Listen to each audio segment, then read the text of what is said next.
Welcome back to Bloodstained Super Kicks. I actually didn't know what recipe book the silk dress was part of, because it's usually just in a box that I always pick up. And for whatever reason, I didn't get it this time. It's back in the Hall of Termination, and it should be fine equipment. So, let's look at the map.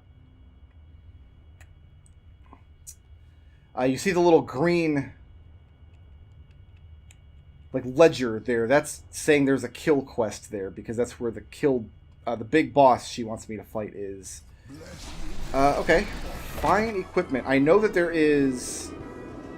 I think this is ultimate equipment, not fine equipment here. Legendary. Okay, that's not what we're looking for. I can't... Actually, I can't get in there. That's the millionaire's room. I don't want to fight the millionaire. This room here we didn't go in. Right here. Fine equipment. Which is dumb, because you can't even get any silk at this point in the game. What's the point? Anyway. That's behind us now. Wow. I do have a very detailed note sheet about all my routing for the game, and it doesn't list that recipe. It's like I just grab all the chests at that point in the game. That's why you go to the Hall of Termination, to get a bunch of treasure, because you kind of need to sell it all off. That's pretty funny, though. I'm glad that happened when I recorded the game. I'm glad that I made a mistake that everybody can laugh me about forever. I can make a silk dress now. Just make it. I don't want to equip it. Thank you. Because you need a silk dress to make a coronation gown, along with some cashmere and alexandrite. And look at the stats on that baby. What? But not only that, we also have what we need to make over the rainbow. I'll go with this. So we're ending the game with 103 attack. The best hat is called the Pleiades, and it's really good. It's got stats up for absolutely everything. But it requires a lot more farming. You need like a bunch of diamonds and stuff, I think. Anyway, let's go fight one of the actual hardest bosses in this game. Since we don't need anything else from the final dungeon here. This is a boss room. There's nobody here right now. Don't need to fight any of these nerds. What's my... I've got a potion and 2 uni rice bowls that I've had since the beginning of the game. That's all I have to heal with. It's not a lot, fam. It's not a great deal. Get past the land sharks here.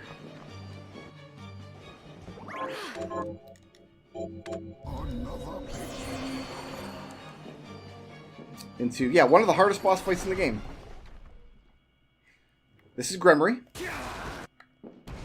And she's really unfair, because her hitboxes are these, like, cloth arms. And they're really difficult to see what they're doing. Now, when she does this, I can just invert and get down here and kick away and then invert again, and it's fine. But then her arms are going to grow back.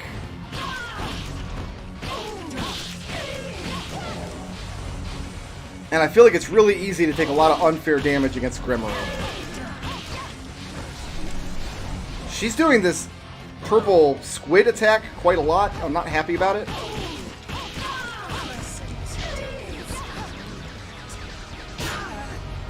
Yellow crescents I can destroy with my accelerator.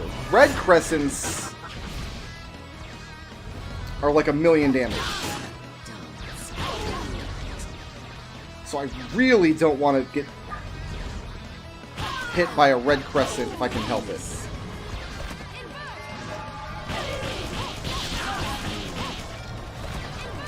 That one's kind of your moneymaker right there. But her hitbox when she's armless is very, very deceiving. Woo! Get out of there.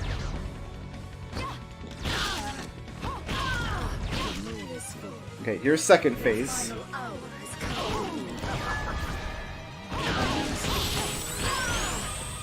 Here's the unfair laser. There are some patterns where you just take damage here because she puts yellow crescents down underneath her when you need to kind of go through her. I've tried using Reflector Ray to get through that. It doesn't work.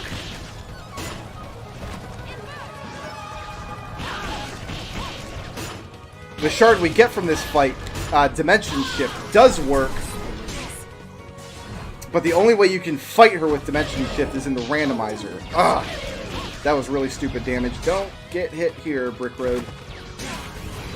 Ah, damn it. Not good. Do I eat up my rice bowls here? I drink my one potion. We might be reloading Gremory.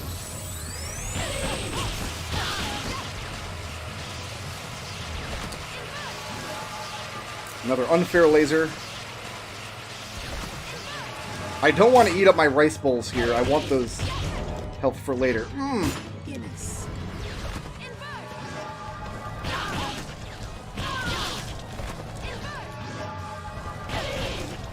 Come on, Brickroad, play close attention. Should I eat a rice bowl?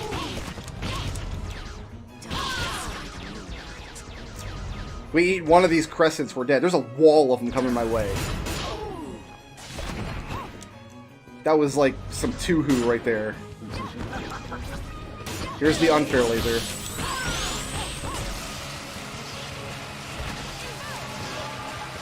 I don't like this yellow crescent. Okay, it was in a not terrible spot.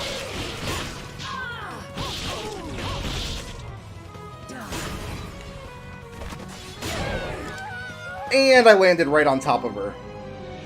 I thought she was going to go further to the right. Usually with that attack, she flies all the way to the far wall, and then comes in low and far against the wall she was initially facing.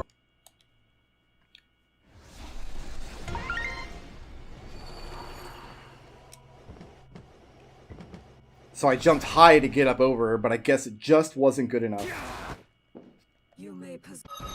I actually like this boss fight, the design of it, a lot. Her various attacks are really fun to work around, and she has enough of them that it's always an interesting fight. It's so easy to just take contact damage from her. Because look how far I have to kick into her hitbox to damage her. All she has to do is just move slowly in one direction while I'm kicking. She doesn't need anybody's permission to change directions.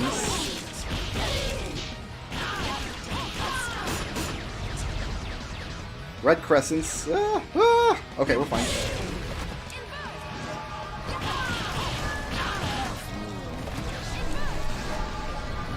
I didn't think I was getting around those hands there, to be honest.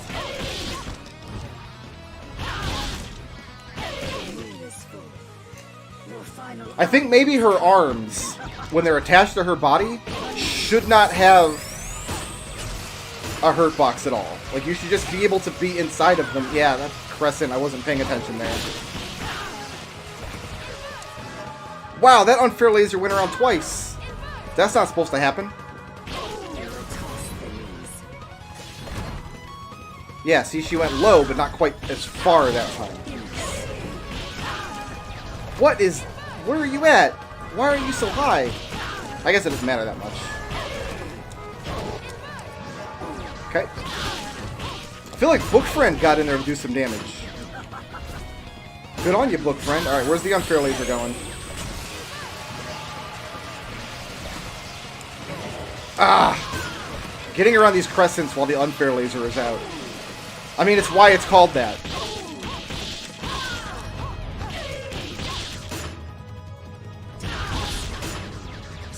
So even though you can clear the yellow crescents out with Accelerator, they can still pose a lot of trouble.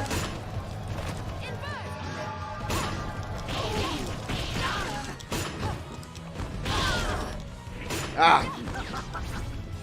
That hit I deserved. That was real deep in her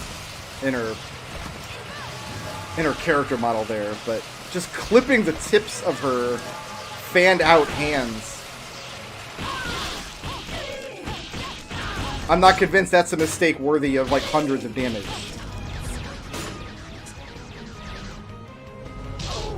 That was actually a good red crescent pattern there.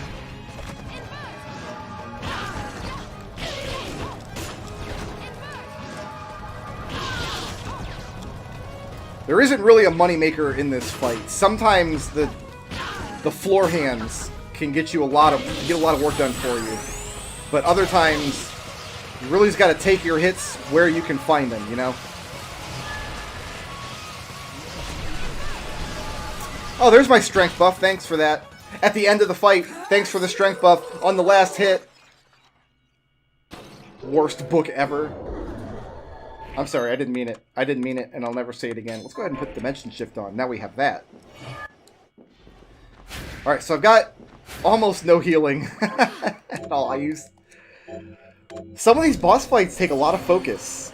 Like, a lot of focus. And, not the easiest thing to do while recording and doing live commentary.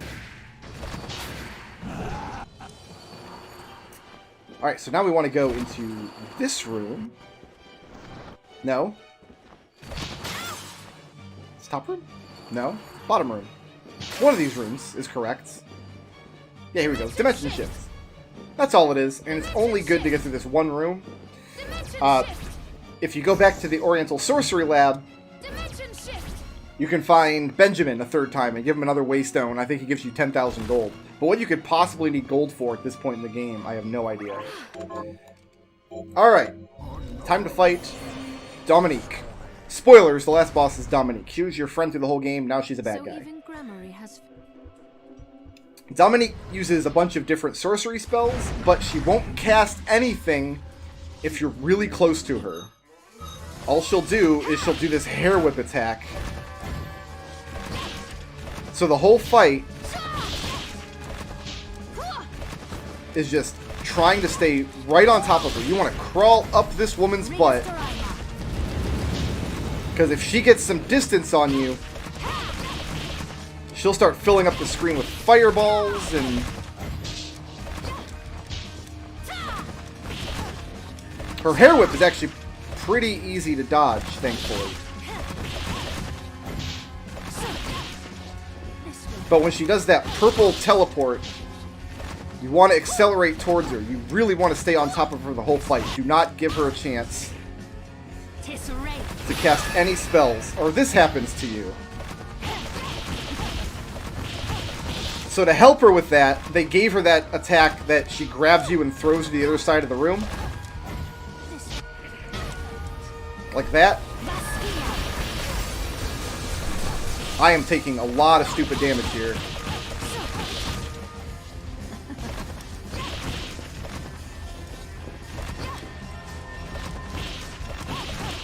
And missing a lot of head bonks.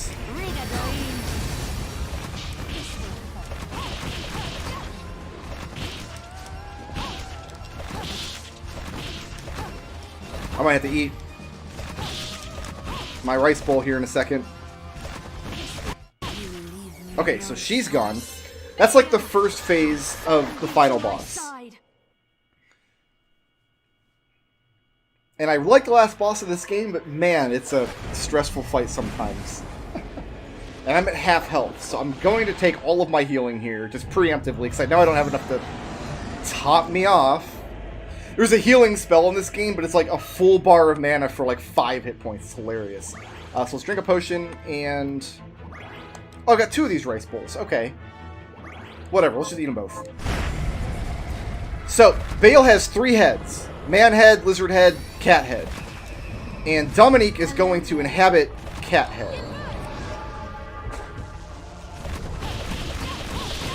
So, you could be in this fight forever if you don't figure out that only damage against the head that Dominique inhabits counts. And if we're very lucky,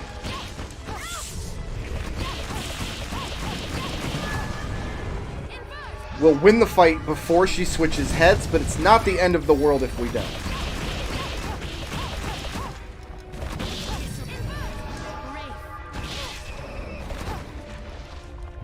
Ooh, I thought she was going to stay put. She has a thing where she stays put against the wall of the room. I thought she was going to do it there.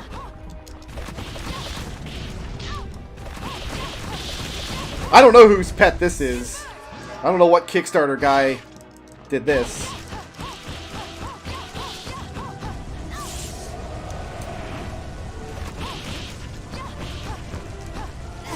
I can't do anything about this. This is a bad way to be. You leave me no choice. So she's gonna switch heads now.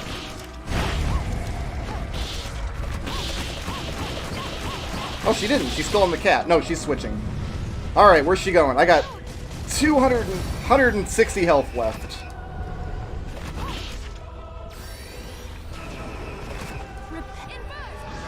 Manhead.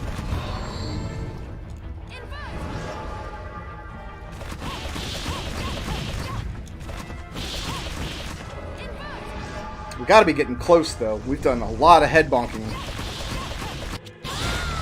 There it is. Whew! Only 14 minutes longer than my previous best run. I'm not a speedrunner. I wasn't trying to get a good time. 3 hours in Bloodstained is like an eternity in speedrunning years. But as far as I know, nobody actually runs SUPERKICKS as a speedrun category. Which is sad, if you think about it. Dominique. She could have done so much good, but... I guess we'll watch the endgame cutscenes. I guess the story of the game is there's like a big evil book.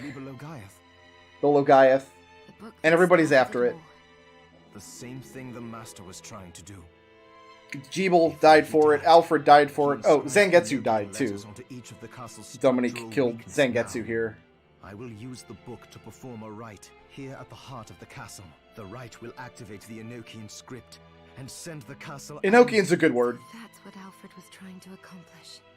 We need to begin. Stand back, Miriam. Will do. Or maybe not. Maybe we'll just stand right here. We'll just stand here in the place where we were already standing.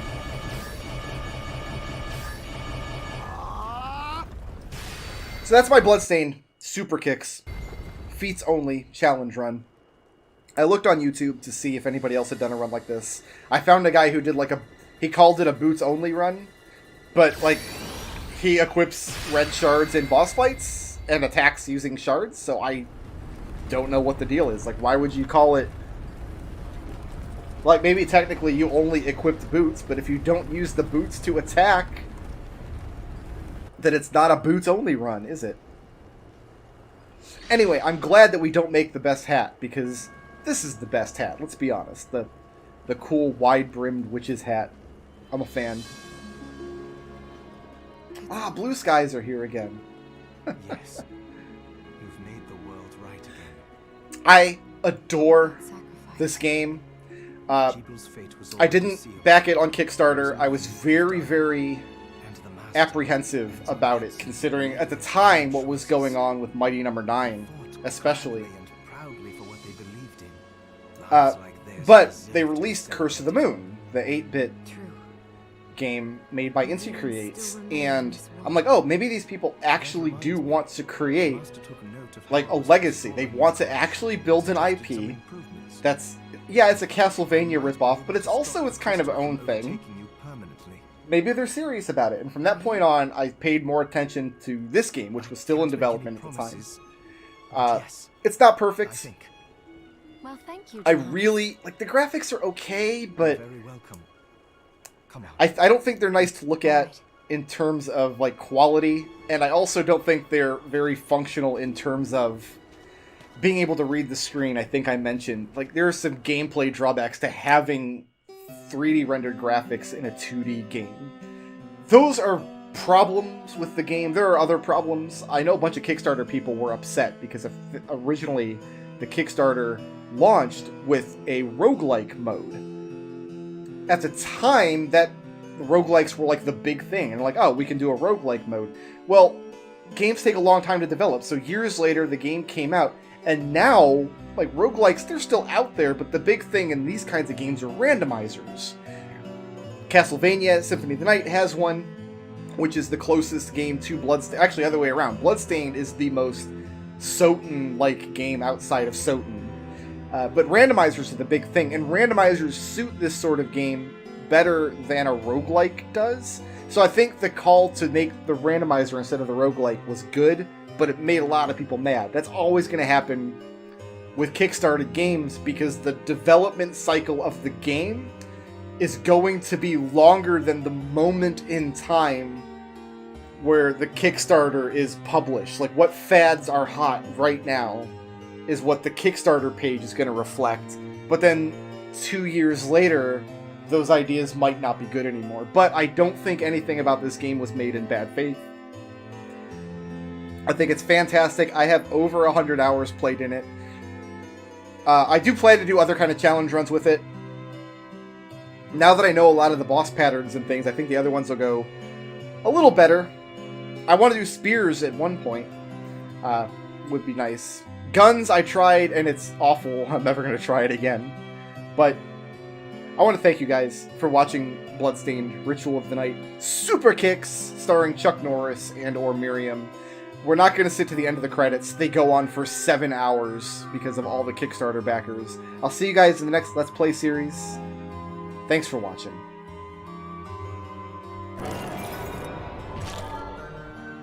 Shout out to A Cardboard Box for sponsoring this video. If you liked the video and you want to see more, please tickle my thumb, leave a friendly comment, and ring my little bell.